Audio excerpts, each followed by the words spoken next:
नमस्कार दोस्तों, आज की हमारी कहानी का शीर्षक है कि वास्तव में बुद्धिमान कौन है। किसी नगर में एक लड़का रहा करता था और उसका दिमाग बहुत तेज था। उसकी यह खासियत थी कि वह किसी भी चीज़ को बड़ी जल्दी और आसानी से सीख लेता था। जहां अन्य लोगों को किसी काम को सीखने में महीने या वर्ष लगते थे, वहीं पर इस लड़के को उसी काम को सीखने में कुछ ही दिन लगते थे। उसकी ख्याति दूर दूर तक फैल गई थी और कहा जाने लगा था कि उस व्यक्ति के जितना बुद्धिमान कोई नहीं है। परंतु वह व्यक्ति तो जानता था कि वह भीतर से क्या है। हर व्यक्ति जानता है दोस्तों कि भीतर से वह क्या है, चाहे वो बाहर से कुछ भी दिखाए। भीतर से वह व्यक्ति भी परेशान तो था, परंतु अपने अहंकार से अपने परेशानियों को ढकना चाहता था। दोस्तों, ज़्यादातर लोग ऐसा ही करते हैं और शो ऑफ इसी का नाम है।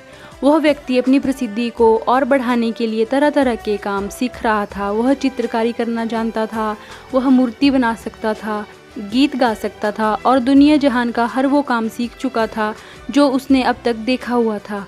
इसीलिए उसे अपनी बुद्धिमत्ता पर अहंकार था, क्योंकि कोई भी एक साधारण आदमी एक काम कर सकता है या दो काम कर सकता है या ज़्यादा से ज़्यादा 3 काम को कर सकता है, परंतु वह सैकड़ों काम कर सकता था और बहुत अच्छे से कर सकता था। इसीलिए उसे अपनी बुद्धिमत्ता पर अहंकार था। वह इस बात को अंदर ही अंदर मान चुका था कि उसके जितना बुद्धिमान इस दुनिया में कोई भी नहीं है। फिर एक दिन उसका सामना गौतम बुद्ध से होता है। उसे पहली बार एक ऐसा व्यक्ति दिखता है जिससे उसे ईर्ष्या होती है। दोस्तों, अब तक उसने ऐसे लोग देखे थे जो उससे ईर्ष्या करते थे, और जहाँ ईर्ष्या होती है वहाँ तुलना का होना निश्चित है। वह व्यक्ति अपनी तुलना गौतम बुद्ध के साथ करना शुरू कर देता है। वह देखता है कि बुद्ध के पास तो एक भिक्षा का कटोरा है और उसके पास तो धन की कोई कमी भी नहीं है। बुद्ध के वस्त्र तो साधारण से थे, परंतु उसके वस्त्र तो बहुत कीमती हैं। बुद्ध तो ज़मीन पर नंगे पैर चलते हैं, परंतु वह नंगे पैर नहीं चलता। इसी तरह से वो आदमी सैकड़ों चीज़ों से अपनी तुलना गौतम बुद्ध के साथ करने लगता है, परंतु हर तुलना के बाद वह पाता है कि उसकी ईर्ष्या बुद्ध के प्रति 1% भी कम नहीं होती। वह व्यक्ति मन ही मन सोचता है कि इस भिक्षु से मैं अपनी तुलना क्यों कर रहा हूँ, जबकि मेरा जीवन इससे 100 गुना बेहतर है। लोग भी बुद्ध का ही सम्मान कर रहे हैं। आखिर इसके भीतर ऐसा क्या है जो मुझ में नहीं है और जिसके कारण मेरे भीतर इसके प्रति ईर्ष्या है।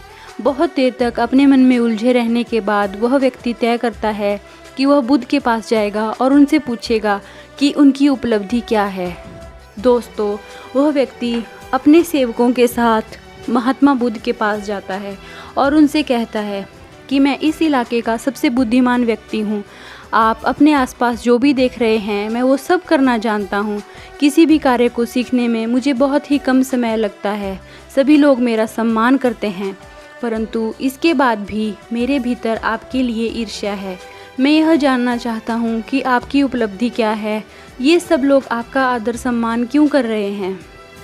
उसके बाद बुद्ध कहते हैं कि वैसे तो मेरी कोई उपलब्धि नहीं है, परंतु तुम कह सकते हो कि मेरी एक उपलब्धि है। वह व्यक्ति पूछता है क्या मैं जान सकता हूँ। तो बुद्ध उसको बताते हैं कि मेरी उपलब्धि यह है कि मैं सभी उपलब्धियों को छोड़ चुका हूँ। वह व्यक्ति बुद्ध से पूछता है कि मुझे इस बात का मतलब समझ नहीं आया। बुद्ध उस व्यक्ति से कहते हैं कि क्या तुम्हें प्रशंसा अच्छी लगती है। वो व्यक्ति कहता है हाँ, प्रशंसा तो सभी को अच्छी लगती है। उसके बाद बुद्ध कहते हैं क्या तुम्हें निंदा अच्छी लगती है। तो व्यक्ति कहता है भला इस दुनिया में कौन है जिसे अपनी निंदा अच्छी लगे। उसके बाद बुद्ध कहते हैं कि जो तुम्हें अच्छा लगता है और जो तुम्हें बुरा लगता है, मैं इन दोनों से भी ऊपर उठ चुका हूँ।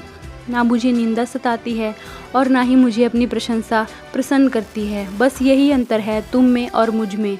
उसके बाद वह व्यक्ति बुद्ध से कहता है परंतु यह कैसे संभव है। बुद्ध मुस्कुराते हैं और उस व्यक्ति से कहते हैं कि तुमने सैकड़ों काम सीखे, लेकिन एक सबसे ज़रूरी काम तो तुम सीखना ही भूल गए। वह व्यक्ति बुद्ध से पूछता है कि कौन सा काम। बुद्ध कहते हैं कि अपने मन को नियंत्रण करना। क्या तुम्हें आता है। बुद्ध की यह बात सुनकर वो व्यक्ति समझ जाता है कि ईर्ष्या का यही कारण था। उसके बाद बुद्ध कहते हैं कि जिस व्यक्ति ने सारा जगत को जीत लिया लेकिन अपने मन को नहीं जीता, उसने कुछ भी नहीं जीता है। और जिसने अपने मन को जीता परंतु अपना सब कुछ गंवा दिया, फिर भी उसने सब कुछ जीत लिया। क्योंकि वास्तव में बुद्धिमान व्यक्ति वही है जो अपने मन का शासक है, वो नहीं जो अपने मन का गुलाम है। गौतम बुद्ध के इन शब्दों को सुनकर उस व्यक्ति का अहंकार टूट जाता है दोस्तों। वो व्यक्ति बुद्ध से कहता है कि आप मुझे मेरे मन को जीतना सिखा सकते हैं। बुद्ध कहते हैं कि अवश्य सिखाएंगे, परंतु मैं तुम्हारी सभी उपलब्धियां छीन लूँगा। फिर उसके बाद वह व्यक्ति बुद्ध से कहता है कि मैं तैयार हूँ। उस दिन से वह व्यक्ति ध्यान करना शुरू कर देता है, क्योंकि ध्यान ही वह तरीका है दोस्तों जिसे आप अपने मन को अपने वश में कर सकते हैं। तो ये थी हमारी आज की शिक्षाप्रद कहानी। आपको कैसी लगी हमें कमेंट करके ज़रूर बताइएगा। धन्यवाद।